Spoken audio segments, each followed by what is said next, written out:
Here we're asked to solve the rational expression for x, and we are given x divided by x minus 2 minus x is equal to 1 plus 2 divided by x minus 2.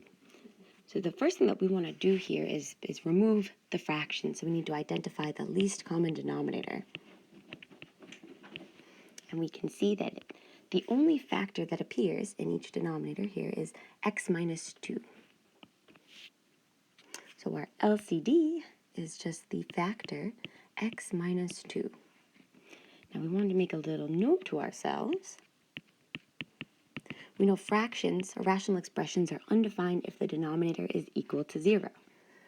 So we know that this expression does not exist if this least common denominator here, x minus 2, is equal to 0.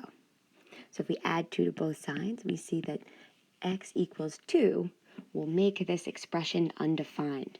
So we want to keep this in mind once we get to the end with our solutions, because we cannot have x is 2.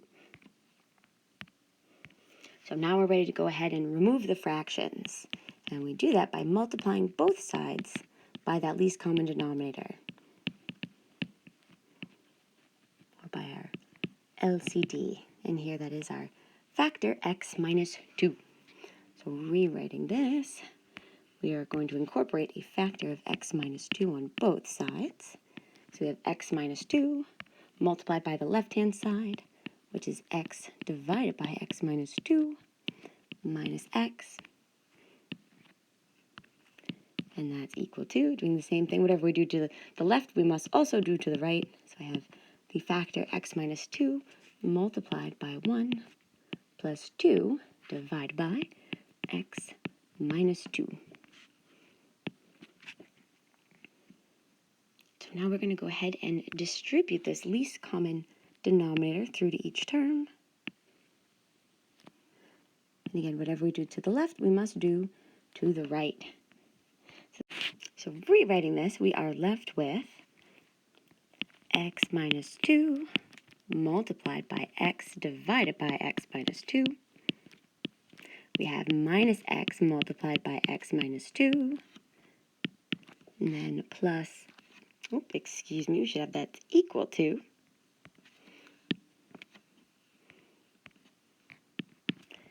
x minus 2 times 1 is just x minus 2 plus x minus 2 multiplied by 2 divided by x minus 2. And so now we can see that anywhere we have those fractions, the x minus 2 divided by x minus 2 cancel each other out to 1. You can also notice here that we have a negative x that we can distribute through to both terms in this factor. And so we are left with x minus x squared plus 2x is equal to x minus 2 plus 2. And so we can combine up our two like terms here on the right-hand side. Negative 2, positive 2 will combine to 0.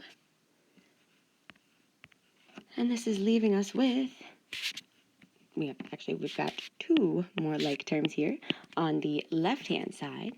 So we have this minus x squared plus 3x is equal to x. So in order to solve here, we need to have this expression set equal to 0. So we'll subtract an x from both sides. So the x minus x will give us a 0 on the right-hand side. And on the left, we're left with a negative x squared plus 2x. So now we can go ahead and solve this expression by factoring. So here, looking at this negative x squared plus 2x, we have a greatest common factor of x that we could pull out to the front, leaving us with x times minus x plus 2 is equal to 0. And then by our 0 factor property, we'll consider each factor. So we have x is 0, and then minus x plus 2 is equal to 0. So this first case doesn't need any simplification. It's as far as we can go. In case 2, if we add x to both sides of this expression, we have minus x plus x, which combines to 0, giving us 2 is equal to x. But we recall from the beginning that the expression does not exist if x is equal to 2. So this cannot be a solution. So our only solution here is going to be 0.